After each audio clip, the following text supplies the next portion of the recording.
Coming up, Jonathan investigates the waters around Shark Island in Oman. Welcome to Jonathan Bird's Blue World.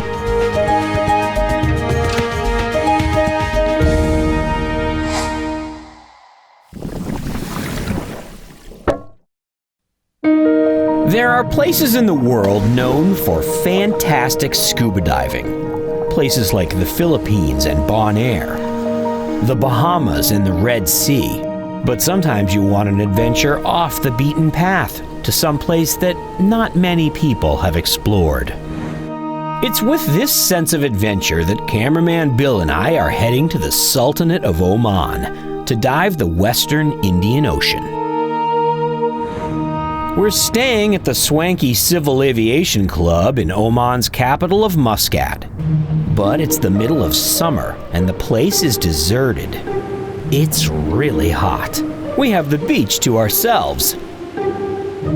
The dive shop trailers the boat to the water with us aboard.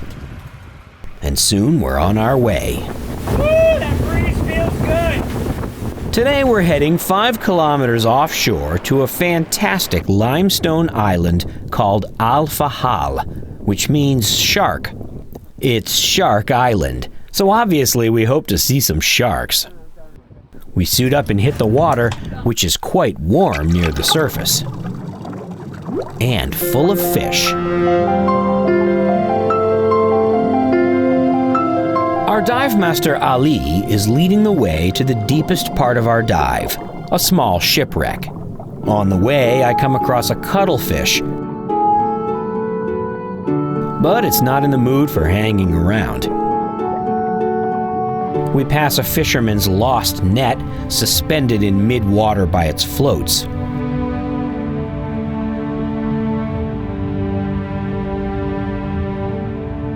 Soon I see why. Not far away is the shipwreck. This boat was scuttled as an artificial reef to attract fish for the local fishermen, and it works well. Placed on an empty section of sandy seafloor, the wreck provides hiding places for fish, and soon it's like an oasis in the desert.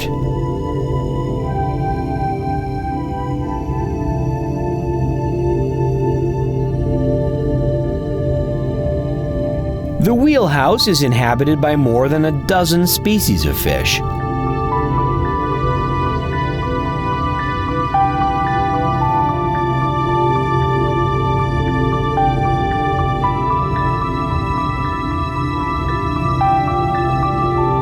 Ali pokes his head out from inside the wreck. He's not coming out through this small hole.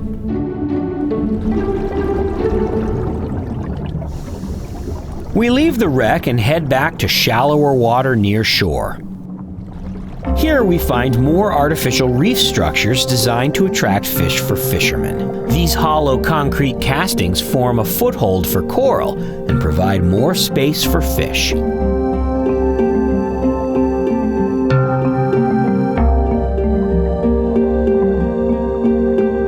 A monster moray eel has taken up residence in one of them. The whole area, in fact, is crawling with morays. I follow one swimming with purpose. It turns out that he or she seems to have a date. I'm not sure exactly what's going on here, but it's interesting to watch.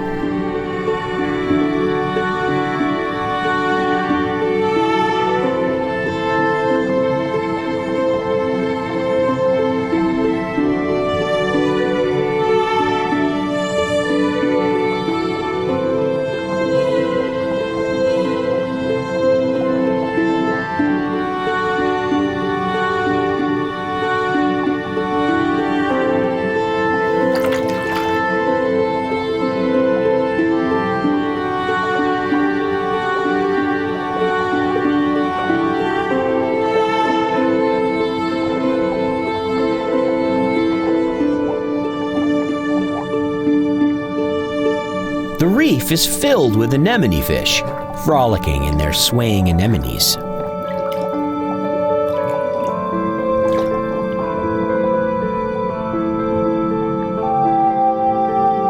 Up in the shallows, purple soft coral proliferates, adding a dazzling splash of color to the reef.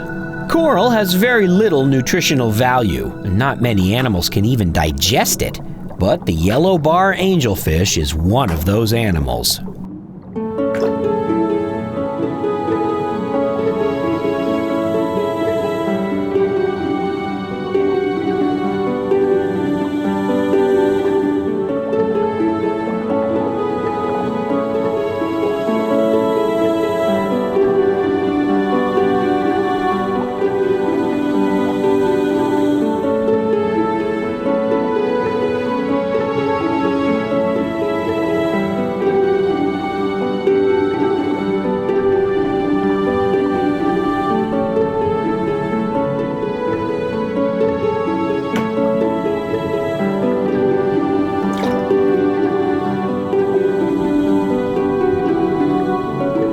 With his eagle eyes, Bill has found a very rare animal. Hiding in the sand, an electric ray. This little ray may look harmless, but it can shock its prey with more than 50 volts of electricity. After I watch it for a while, I decide to see if I can wave some of its camouflaging sand off so I can see what it really looks like. To my surprise, the ray holds its ground. With the sand removed, I can see the spiracles right behind its closely spaced eyes. It breathes water into its gills through the spiracles.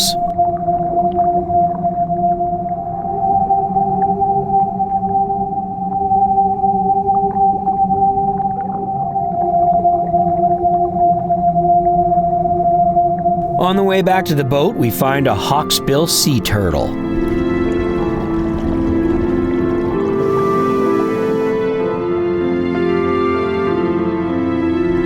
This big male has a thick carpet of red algae on his shell.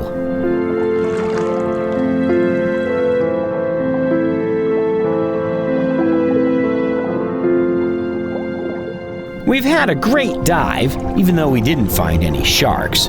The closest thing to a shark we found was the electric ray, which is just as unique.